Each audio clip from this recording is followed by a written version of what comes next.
The second component in each unit in the 7RD2 process for developing an online course is recorded videos. It is suggested that faculty record a minimum of 2 lectures or 2 videos for each unit in the course. These lectures should focus on the learning objectives for the unit and be generalized so that they are not tied to dates or the textbook. They serve as the glue that holds all the activities together in that unit. These lectures should cover important concepts related to the unit. And this is the step that will consume most of the course developer's time. So it's important to plan accordingly. If we were to go here to the course map for the particular unit, we have the objectives, the readings, and a spot to put in the title and the script for the video. So this would be video 1A and then video 1B for that unit.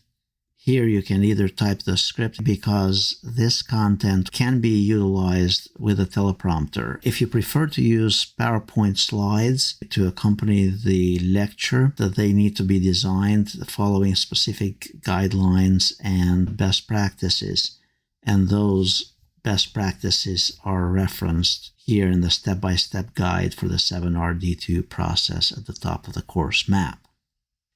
So in this case, here's a completed worksheet. This is for Unit 3. These are the learning objectives, the readings, assignments, and then the faculty has put together the script for that video 3A. And then it's followed by video 3B, and it's around 1,000 words. Typically, you want to design those lectures to be very concise, lasting anywhere between 8 and 12 minutes. If the video has to go longer than that, that's fine as well. But the idea is that they are concise. Those scripts are part of the deadline 1 for developing an online course. And then during deadline 2, this is when you'd record them in a studio at the university, or you'd record them from home in coordination with the Office of Distance Education. Once the videos have been developed, they'll look similar to this. In Unit 2, we have the readings and these 2 lectures. So notice one is 12 minutes, the other one is 11 minutes, so you're targeting around 12 minutes on the average. Then we give the students the link here. We have directions that they can view it in Panopto, which gives them a better viewing experience. And they also have access to closed captions and the script from the platform.